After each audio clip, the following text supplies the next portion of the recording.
kasancewa da mu a cikin wannan shiri namu na labaran duniya wanda wannan tasha namu mai suna Kunnen Kanawa TV ke kawo muku. Za ku saurari labarai abun da ya faru a cikin gida Najeriya da ketare a yau 5 ga watan 2 shekara ta 2024. Ga kanun labaran kamar haka. An gudanar da zanga-zangar lumana a garin Niger. Nakon ta sanar da kudin aikin hajjin bana. A daina kyamar masu cutar kansa, cewar Remi Tinubu ta yi kira ga 'yan Najeriya. An gudanar da zanga-zangar tsadar rayuwa a garin Niger.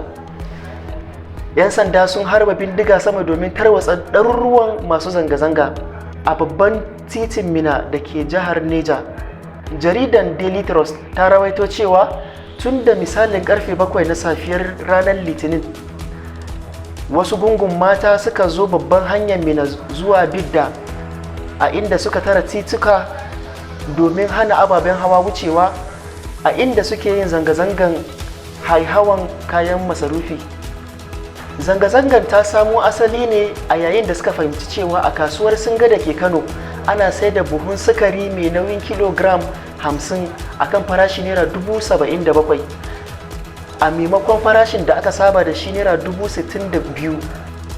Wannan farashi ya karu ne a farkon watan da ya gabata na Januwari. A yayin da matan nan ke gudanar da wannan zanga-zanga na lumana, wasu gungun matasa sun taso sun bi sahu, a inda suka tare hana matafiya tafiya domin kiran hankalin jami'an tsaro. Jami'an tsaro sun zo sun yi yunkurin tsaye da wannan zanga-zanga ta hanyar harba bindiga sama, amma abin ya ci tura.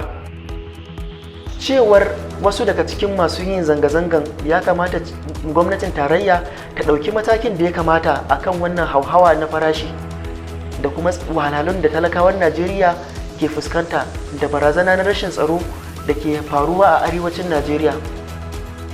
A daina kyamar masu cutar kansa, Remi Tinubu ta jawo hankalin 'yan Najeriya. Uwar gidan shugaban ƙasa, Senator Oluremi Tinubu, ta buƙaci 'yan Najeriya da su ci gaba da nuna tausayi, soyayya da kuma tallafa ma mutane wanda suka kamu da cutar kansa da kuma waɗanda suka warke daga cutar kansa ɗin.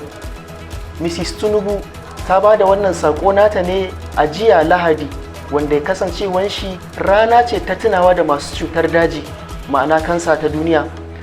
Ta jaddada wannan bukata ne nata musamman ga 'yan Najeriya masu nuna tsangwama ga waɗanda suka kamu da cutar daji.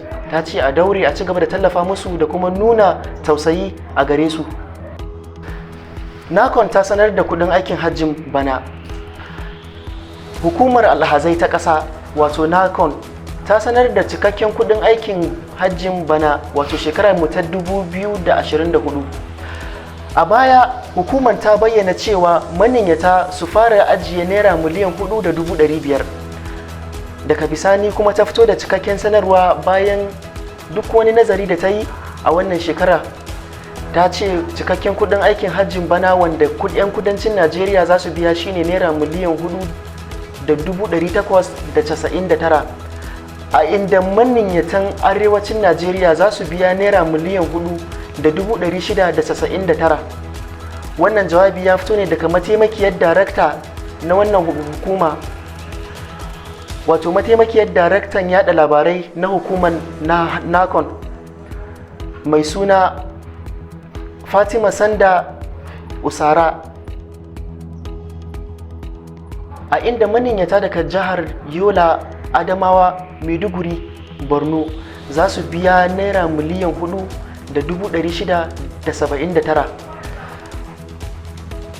Usara ta bayyana mana cewa shugaban hukumar Malam Jalal Arabi shine ya yi yunkurin ƙara samo sauƙin kudaden aikin hajjin bana ga maniyyata, a inda ya sasanta tsakanin shi da kamfanonuwan da suke yi ma alhazai hidima na ƙasar Saudiya. Bacin haka, ya bayyana cewa bacin wannan sasaci da ya samu tsakanin shi da hukumomin da suke ma alhazai hidima, da sai kudin aikin hajji ya koma naira miliyan 6 a sakamakon harkokin canji da ya gabata na duniya. Takaitattun labarai kenan daga nan gida Najeriya.